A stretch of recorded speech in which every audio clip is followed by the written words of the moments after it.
Alright YouTube, Stressed Out 72 here.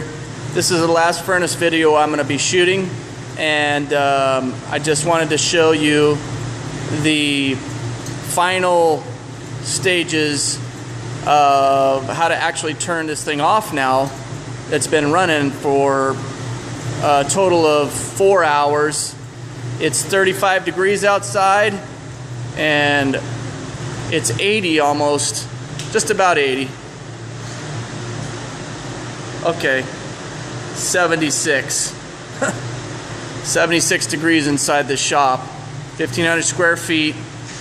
You can see I only have some drywall up, not all. 16-foot high ceiling, nothing covering the roof, and it's just about 80 degrees in here. So I'm getting kind of warm, and I'm gonna shut this down now. So first thing we do, turn off our main air in. Okay. Release pressure on the vent and the fill. Just slowly. Don't gotta do it fast.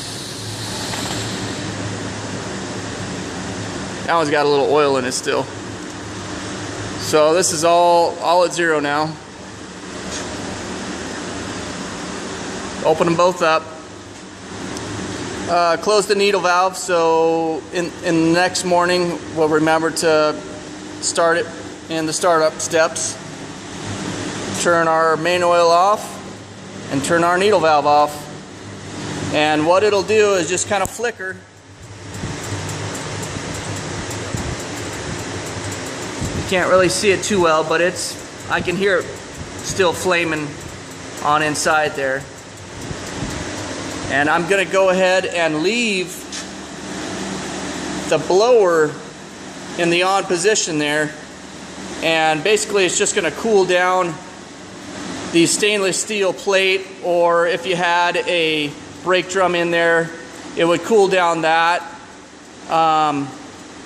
And then all we gotta do in about, say 20 minutes, when we check our temperature on the outside here, as long as it's within 150 degrees there, just say 0 to 150 or even 200 tops, I'll go ahead and turn my blower off, and then I can turn the fans off and pretty much walk out of here. So that's how to turn off this furnace. And thanks for watching these videos.